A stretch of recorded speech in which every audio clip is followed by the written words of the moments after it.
ये आकाशवाणी रायपुर है।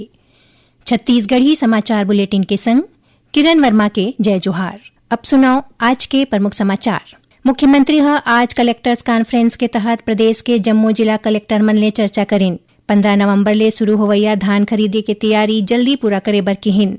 केंद्रीय शिक्षा मंत्रालय राज्य और केंद्र शासित प्रदेश के स्कूल मन ले प्रवेश और परीक्षा शुल्क एकत्र करे बर यूपीआई अपनाए बर कहे है। और उप मुख्यमंत्री अरुण साव दिवाली तिहार के पहली जम्मू नगरीय निकाय मन में कर्मचारी मन ला वेतन के भुगतान सुनिश्चित करे के दिन निर्देश। अब समाचार विस्तार ले। मुख्यमंत्री विष्णुदेव साय आज मंत्रालय में कलेक्टर्स कॉन्फ्रेंस के तहत प्रदेश के जम्मू जिला कलेक्टर मन ले चर्चा करें। बैठका में सुशासन, पारदर्शिता और जनहित के नवा मानक तय करेगिस। मुख्यमंत्री कहिन कि शासन के नीति और योजना के फायदा आखिरी छोर के लोगन मन तक समयबद्ध और पारदर्शी तरीका ले पहुंचाना ही सुशासन के वास्तविक अर्थ है और ए दिशा में कोनो भी स्तर में ढिलाई स्वीकार नहीं करे जाही। मुख्यमंत्री प्रदेश में 15 नवंबर ले शुरू होवैया धान खरीदी की तैयारी जल्दी पूरा करे बर किहिन। उमन किहिन कि धान खरीदी में कोनो भी प्रकार के अनियमितता पाए जाए में कलेक्टर सीधा जिम्मेदार होही। श्री साय किहिन कि प्रभारी सचिव जिला में धान खरीदी प्रक्रिया के सरलग निगरानी करें, संग्रह संवेदनशील केंद्र में भी नजर रखें। उमन किहिन कि अंतर्राज्यीय सीमावर्ती जिला में विशेष सतर्कता बरते जाए ताकि बाहर ले धान के अवैध अवई जवैला रोके जा सके। मुख्यमंत्री किहिन कि विशेष पिछड़ी जनजाति इलाका में विशेष शिविर के माध्यम ले किसान मन के 100% पंजीयन सुनिश्चित करे जाए। प्रधानमंत्री किसान सम्मान निधि के समीक्षा करत मुख्यमंत्री किहिन कि जिला में निर्धारित समय सीमा के भीतर जम्मो पात्र किसान मन ला ए योजना के फायदा मिलना चाहिए।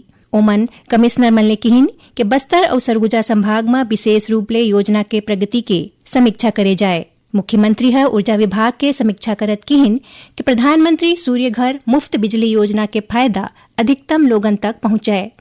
स्वास्थ्य सेवा के समीक्षा में मुख्यमंत्री किहिन कि गुणवत्तापूर्ण चिकित्सा राज्य सरकार के सर्वोच्च प्राथमिकता है। मुख्यमंत्री निर्देश दिन कि जम्मू अस्पताल में 100% प्रसव सुनिश्चित होवे। मुख्यमंत्री बस्तर संभाग में मलेरिया उन्मूलन ऊपर विशेष जोर दिन। उमन किहिन कि हॉटस्पॉट क्षेत्र के पहचान करके विशेष अभियान चलाया जाए ताकि छत्तीसगढ़ ला मलेरिया मुक्त राज्य बनाए के लक्ष्य पूरा करे जा सके। उमन प्रधानमंत्री वय वंदन योजना के अंतर्गत जम्मू पात्र वृद्ध जन के पंजीयन और कार्ड बनाए के काम ला प्राथमिकता ले पूरा करे के निर्देश दिन। शिक्षा विभाग के समीक्षा के दौरान मुख्यमंत्री किहिन कि ड्रॉप आउट शून्य करे और सकल नामांकन अनुपात ला 100% करे के लक्ष्य कोनो भी हाल में पूरा होना चाहिए। मुख्यमंत्री बीजापुर जिला के सराहना करत किहिन कि उहाँ स्थानीय युवा मन के मदद ले गोंडी भाषा में शिक्षण ले लइका मन के उपस्थिति बाढ़े है और ड्रॉप आउट कम होए है। उमन जम्मू जिला ला ऐसे नवाचार अपनाए के सलाह दिन। मुख्यमंत्री निर्देश दिन कि 31 दिसंबर तक जम्मू विद्यार्थी मन के आधार बेस्ड अपार आईडी बना के रजिस्ट्रेशन पूरा करे जाए। यही आधार में विद्यार्थी मन ला गणवेश, किताब और छात्रवृत्ति उपलब्ध कराए जाही। बैठका में मुख्यमंत्री किहिन कि राज्य में मुख्यमंत्री शिक्षा गुणवत्ता अभियान चलाए जाही। एमा स्कूल मन के सामाजिक अंकेक्षण करके ग्रेडिंग होही। बैठका में मुख्यमंत्री पीएम जनमन योजना के क्रियान्वयन के घलो समीक्षा करें। उमन किहिन कि जम्मू कलेक्टर 5 विशेष पिछड़ी जनजाति के ग्राम विकास और ओमन के जीवन स्तर ला सुधार के काम तेजी ले पूरा करें। श्री साय पीएम जनमन योजना के काम ला 31 मार्च तक हर हाल में पूरा करे के निर्देश कलेक्टर मन ला दिन। बैठका में मुख्यमंत्री कलेक्टर ला प्रधानमंत्री आवास योजना 1.0 के शेष बाचे मकान ला 31 दिसंबर तक पूरा करे के निर्देश दिन। उमन किहिन कि जौन आवास पूरा हो चुके हैं ओला अवैया 2 महीना में हितग्राही मन ला सौंपे जाए। उन्हें मुख्यमंत्री धरती आबा जनजातीय ग्राम उत्कर्ष अभियान और आदि कर्मयोगी अभियान के घलो समीक्षा करें। उमन किहिन कि आदि कर्मयोगी अभियान में छत्तीसगढ़ राष्ट्रीय स्तर में अच्छा काम करत पहली स्थान पाए है।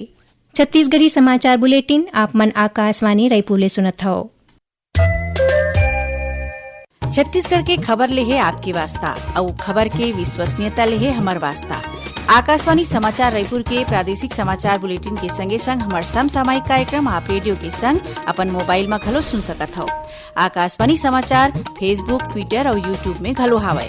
हमार फेसबुक पेज हरे Chhattisgarh news on AIR, Twitter handle CGAIR news और हमार यूट्यूब चैनल हरे छत्तीसगढ़ AIR न्यूज।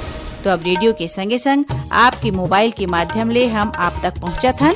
छत्तीसगढ़ के हर खबर पर सुनत रहो आकाशवाणी समाचार। अब आगू बढ़बो माचे समाचार कुती। केंद्रीय शिक्षा मंत्रालय राज्य और केंद्र शासित प्रदेश के स्कूल मन ले प्रवेश और परीक्षा शुल्क एकत्र करे बर यूपीआई अपनाए बर कहे है। एकर उद्देश्य प्रशासनिक प्रक्रिया के आधुनिकीकरण करना है। राज्य, केंद्र शासित प्रदेश और एनसीईआरटी, सीबीएसई, केवीएस और एनवीएस जैसे स्वायत्त संस्था मन ला स्कूली शिक्षा और साक्षरता विभाग ह स्कूल में वित्तीय लेन देन ला सुव्यवस्थित करे बर यूपीआई अपनाए ऊपर बल दे है। ये कदम विधायी, नीतिगत और संस्थागत सुधार के माध्यम ले जीवन और स्कूली शिक्षा में आसानी ला बढ़ावा दे के व्यापक प्रयास के हिस्सा है। केंद्रीय कृषि मंत्री शिवराज सिंह चौहान कहिन कि अवैया पीढ़ी के जीएसटी सुधार के संग सरकार कृषि उपकरण ऊपर जीएसटी दर ले कम करके किसान मन ला राहत दिन है। ओमन कहिन कि प्रधानमंत्री नरेंद्र मोदी हमेशा किसान मन के हित ला सर्वोच्च प्राथमिकता दे है। उप मुख्यमंत्री अरुण साव दिवाली तिहार के पहली जम्मू नगरीय निकाय मन में कर्मचारी मन ला वेतन के भुगतान सुनिश्चित करे के निर्देश दिन है। श्री साव आज नवा रायपुर में नगरीय प्रशासन विभाग के वरिष्ठ अधिकारी मन के बैठका लेके विभागीय कार्य की समीक्षा करें। ओमन मंत्रालय, संचालनालय और सूडा के टीम ला बेहतर समन्वय के संग काम करत लेट लतीफी ले बाचे बर कहिन। श्री साव कहिन कि जम्मो काम समय सीमा में गुणवत्ता के संग पूरा करे जाए। ओमन गोधाम योजना के क्रियान्वयन बर कार्य योजना ला अंतिम रूप दे के निर्देश दिन। बैठका में नालंदा परिसर, अटल परिसर और बजट में शामिल दूसर योजना मन के प्रगति के घलो समीक्षा करेगिस। छत्तीसगढ़ प्रदेश कर्मचारी अधिकारी फेडरेशन राज्य सरकार ले केंद्र के समान 3% महंगाई भत्ता दे के मांग करीन है। फेडरेशन के पदाधिकारी मन के कहना है कि कर्मचारी मन ऊपर बढ़त महंगाई के सीधा असर पड़त है। फेडरेशन कहिस कि यदि राज्य सरकार जुलाई 2025 ले लंबित 3% महंगाई भत्ता स्वीकृत करथे तो प्रदेश के लाखों कर्मचारी और पेंशनर मन ला राहत मिलही। बता दन कि एकर पहली केंद्र सरकार अपन कर्मचारी और पेंशनर मन बर जुलाई 2025 ले 3% अतिरिक्त महंगाई भत्ता दे के घोषणा करे है। एकरे संगरा केंद्रीय कर्मचारी मन के महंगाई भत्ता 58% हो गए है। स्वच्छ रेलवे स्वच्छ भारत अभियान के तहत काली रायपुर रेल मंडल में स्वच्छ नीर थीम ऊपर स्वच्छता अभियान चलाए गिस। ए मौका में मंडल के जम्मू प्रमुख रेलवे स्टेशन, कार्यालय, कॉलोनी और अस्पताल मन में पेयजल के गुणवत्ता और व्यवस्था के निरीक्षण करेगिस।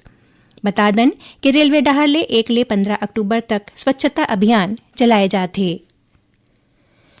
धान के फसल ला रोग और कीट प्रकोप ले बचाए खातिर कृषि विशेषज्ञ मन किसान मन ला सलाह दिन है। कृषि विभाग के उप संचालक बताइन कि प्रदेश में असमय वर्षा ले कीट प्रकोप और झुलसा रोग बाढ़ गे हवे। एकर बचाव खातिर किसान ट्राइफ्लॉक्सीस्ट्रोबिन, टेबुकोनाजोल, ट्राइसाइक्लोजोल और हेक्साकोनाजोल के छिड़काव करे। ऐसने शीथ ब्लाइट रोग होए में घलो हेक्साकोनाजोल के प्रयोग करे जा सकत है। एकर अलावा किसान तनाछेदक कीट के निगरानी बर फेरोमोन ट्रैप के उपयोग करे और भूरा फुदका कीट के प्रकोप के स्थिति में पाइमेट्रोजिन और डिनोटेकेरॉन के छिड़काव असरकारक रही। आखिर में प्रमुख समाचार एक घाव फेर। मुख्यमंत्री आज कलेक्टर्स कॉन्फ्रेंस के तहत प्रदेश के जम्मू जिला कलेक्टर मन ले चर्चा करीन। 15 नवंबर ले शुरू होवैया धान खरीदे की तैयारी जल्दी पूरा करे बर कहिन। केंद्रीय शिक्षा मंत्रालय राज्य और केंद्र शासित प्रदेश के स्कूल मन ले प्रवेश और परीक्षा शुल्क एकत्र करे बर यूपीआई अपनाए बर कहे है। और उप मुख्यमंत्री अरुण साव दिवाली तिहार के पहली जम्मू नगरीय निकाय मन में कर्मचारी मन ला वेतन के भुगतान सुनिश्चित करे के दिन निर्देश। एकरे संग छत्तीसगढ़ी समाचार बुलेटिन इहे सिरावत है। जय जोहार।